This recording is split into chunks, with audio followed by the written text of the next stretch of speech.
T twenty মূলত ব্যাটসম্যানদের খেলা। এজন্য টি-টোয়েন্টির ম্যাচগুলোতে দর্শকদের ব্যাটসম্যানের প্রতি অন্যরকম আকর্ষণ থাকে। এবারের ভিডিওটি বানানো হয়েছে এমন 5জন ব্যাটসম্যানকে নিয়ে যারা যে কোনো সময় যে কোনো ম্যাচ ঘুরিয়ে দিতে পারে। এই লিস্টে প্রথমে আছে ইংল্যান্ডের ব্যাটসম্যান জস বাটলার। সদ্যই আইপিএল মাতিয়েছেন জস বাটলার। 11 ইনিংসে 39.89 গড়ে রান করেছেন, মোট 359 রান।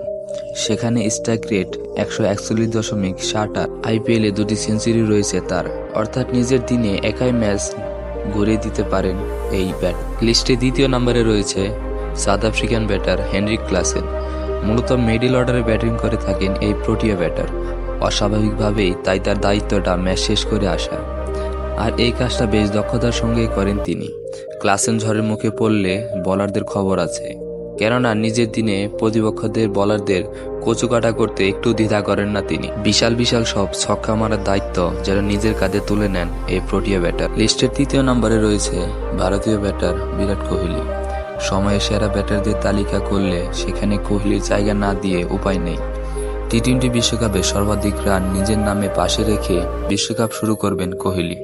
তাছাড়া কোহলি নিজেও আছেন দারুণ ছন্দে।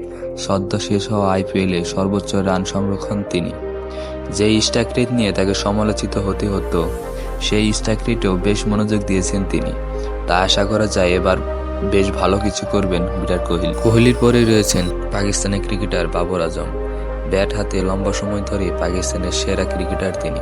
সম্প্রতি টি-টোয়েন্টিতে রোহিত কোহলিদের চোখ রাগাচ্ছেন এই ব্যাটার। ইনিংসের শুরুতে নেমে ম্যাচ গড়ে দেওয়ার সামর্থ্য আছে তার।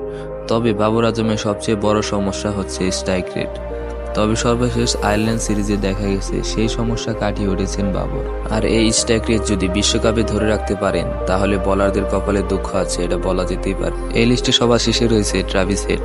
সময় সেরা বিধ্বংসী ওপেনার একজন ট্রাভিস হেড, অস্ট্রেলিয়া দলের অন্যতম হাতিয়ার। ট্রাভিস হেড যেদিন খেলেন সেদিন দলের আর কিছু খেলতে হয় না। এবারের আইপিএলে প্রায় প্রত্যেক ম্যাচে বেশ ভালো পারফর্ম করেছেন তিনি। প্রত্যেক ম্যাচে বোলারদের উপর বেশ কড়া শাসন চালিয়েছেন তিনি। তার স্ট্রাইক রেটও ছিল দেখার মতো।